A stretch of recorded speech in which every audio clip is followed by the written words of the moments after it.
Hey guys, Mike Toy Bonsai Boise. So, this is my honeysuckle. It's huge. I did an air layer on this back in June of 2021. There it is. It is now May of 2022, and I'm finally going to harvest this thing. So you can see all this growth. I'm going to clean it up quite a bit too, and harvest right, if I can get in there to show you, right about there. So, come with me and let's get to cutting.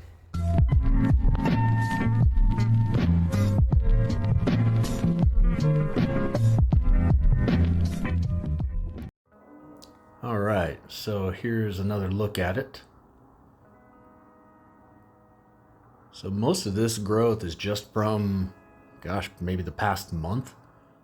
I hard pruned it back earlier in the spring just because I knew this was coming up and I wanted to be able to get in there and see what was going on. But it still has a lot of good foliage. A couple of those branches are pretty old, like that one. A lot of that foliage is just suckers from the bottom.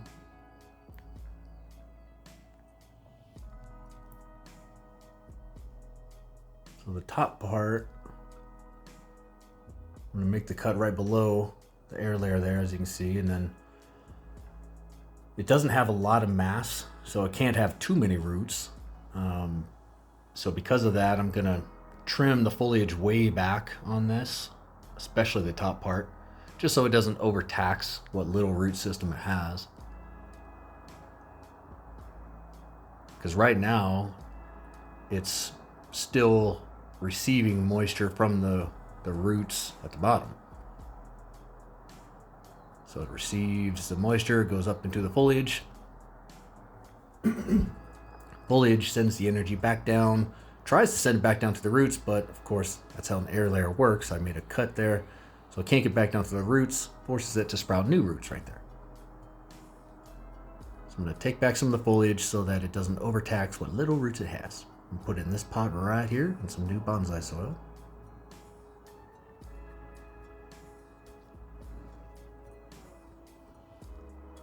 It's a real fancy training pot, isn't it? So let's get to trimming.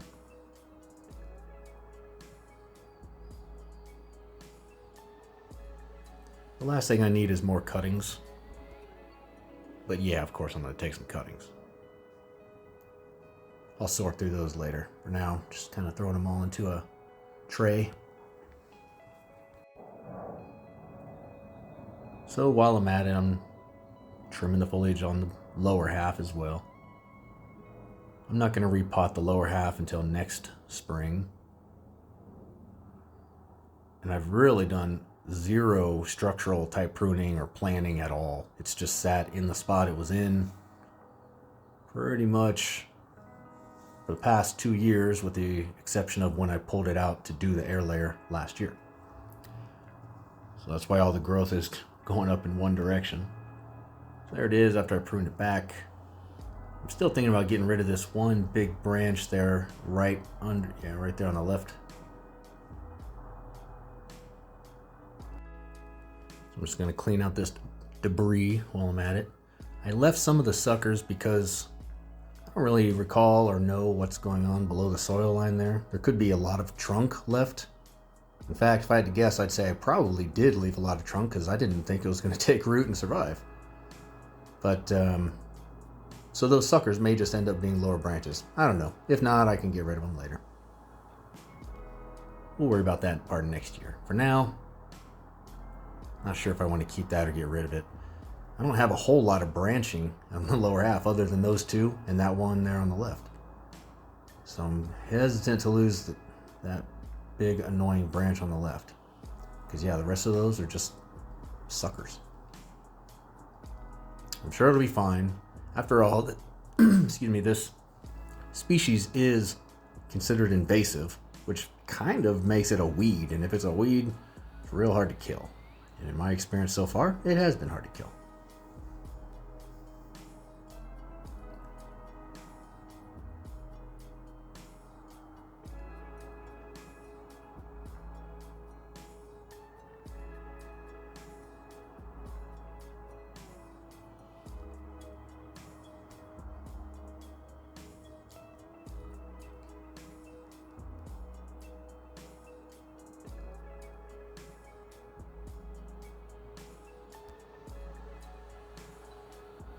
Timber. There we go.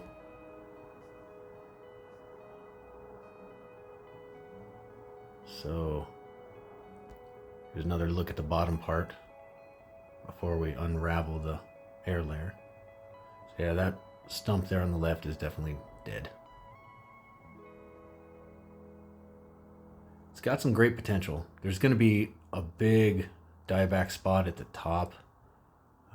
So I'll have to do I'll probably have to just saw that big top part off there, the part above the left branch. Right there. I don't know if I'm going to keep the two on the right, get rid of the one on the left.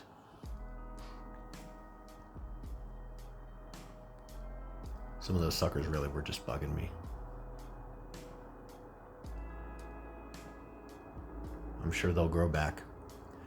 I would imagine that this lower half is probably going to just explode with growth now that it doesn't have to support all the foliage on top. Now back to the top half for the unveiling of the air layer results. I could see some roots. A couple times when I'd peeked, I just saw a little bit of roots here or there, just where I could see through the plastic. So I know there's some, and it's been on there for a year. All this new foliage is coming in. Not just the year I did it, but now over the winter in the second year too. So that tells me it's got some roots. But I'll give you a little spoiler. There's not many. I'm actually pretty shocked at how few roots there were, which you're going to see here in 1 second.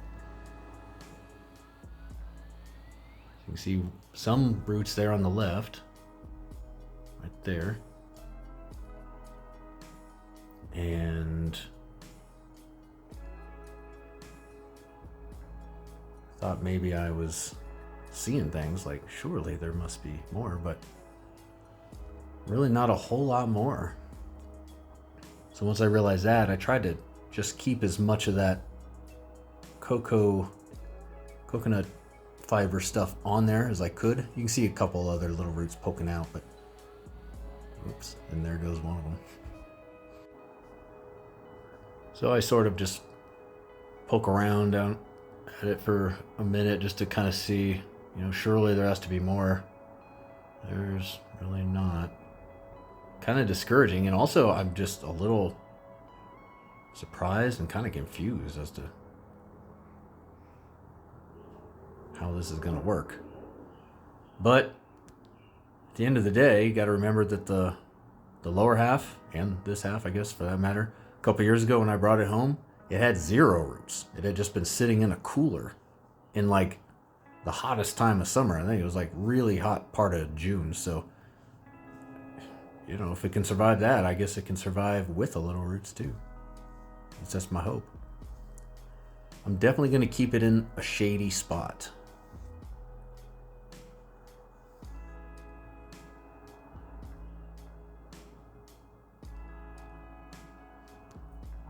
I knew this training pot was going to be small.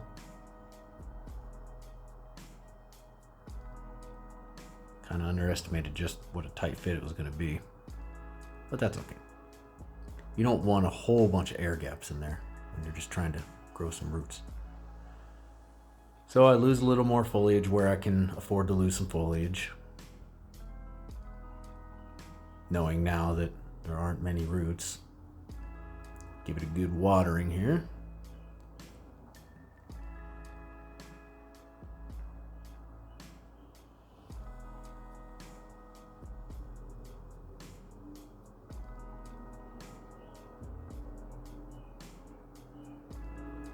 See, it's draining real well. I usually give it a couple of stomps. I get it filled and I stomp it down like that. Packs it in a little bit more. And also gives kind of a second flush of getting all of the dirt and debris out. Because that's what you want to see. You want to see the water draining until it starts to run clear. Pack it down, stomp it a couple times, then it runs dirty again and then clear. Get all those dust particles out, which don't serve any good purpose.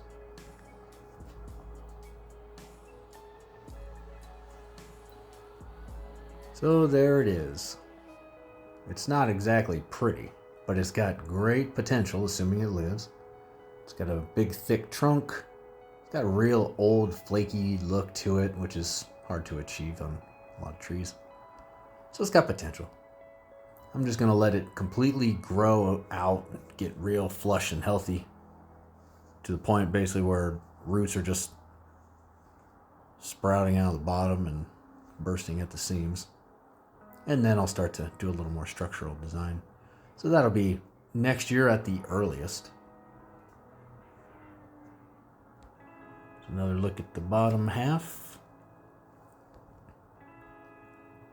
A lot of good potential there. That's honestly where most of the potential is. It's surely got a healthier root system.